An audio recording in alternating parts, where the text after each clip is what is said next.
20 years ago from Harvard Business School professor Ted Levitt, one of the mentors you'll meet in this book. Not long ago, I reviewed all the 3x5 cards I'd written on and saved.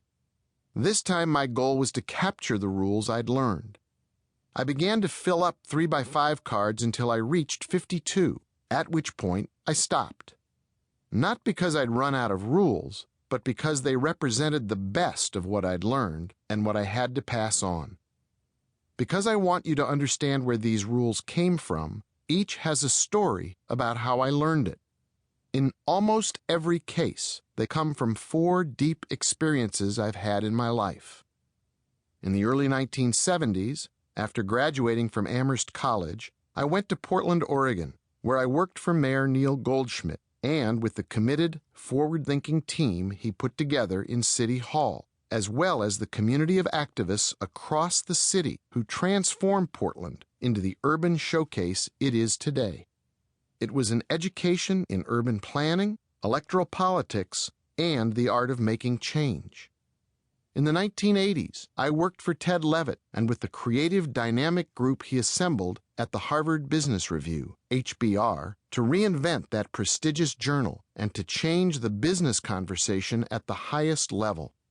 I was the beneficiary of a free education in business and management and in the art of combining best thinking with best practice. In the 1990s, I partnered with Bill Taylor and a hard-charging, fast-thinking, and marvelously adventuresome team to launch and edit Fast Company magazine, the fastest-growing business magazine in U.S. history. It was an education in entrepreneurship and in leadership. It was the hardest and most rewarding thing I'd ever done. In the 2000s, since leaving Fast Company, I've explored new ideas, new directions, and new experiences, serving as an advisor to the Chaos Pilots, a Scandinavian school for social entrepreneurs, and as chairman of the Waldsell Gathering, an Austrian conference that takes place at the historic Abbey of Melk. As a self-appointed minister without portfolio, a self-styled global detective, I've traveled, consulted, and entered a new world of teachers and a wide variety of experiences. But this audiobook isn't about me. It's for you.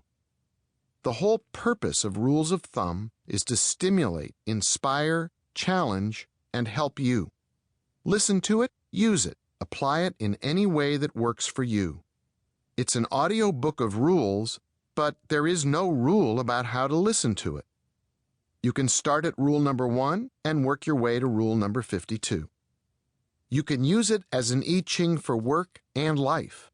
Open it to wherever you want to start and consider that rule your day's reading. You can listen to 1 rule per week and make listening to Rules of Thumb a year of self-discovery. Listen to the ones that make sense to you. Skip the ones that don't, for now at least. You can always check back later and see if something in your life or in the world has changed to make what seemed obscure or irrelevant suddenly make sense. Make your own notes about the rules that speak to you. Talk back to the audiobook. Talk back to the rules. Most important, start keeping your own 3x5 cards to capture your own rules. You'll find that you'll pay closer attention to your own experiences. You'll collect your own network of teachers. You'll discover ideas that matter to you and help you make sense of the world. You'll start having a conversation with your own life and your own experiences. Those 3x5 cards will stack up as you take note of the best conversations you get into, including the ones with yourself. You'll discover rules of thumb in your daily life that work for you. That's what rule number 53 at the end of the book is for. I left that one open. Send your contributions to www.rulesofthumbbook.com or email alan@rulesofthumbbook.com.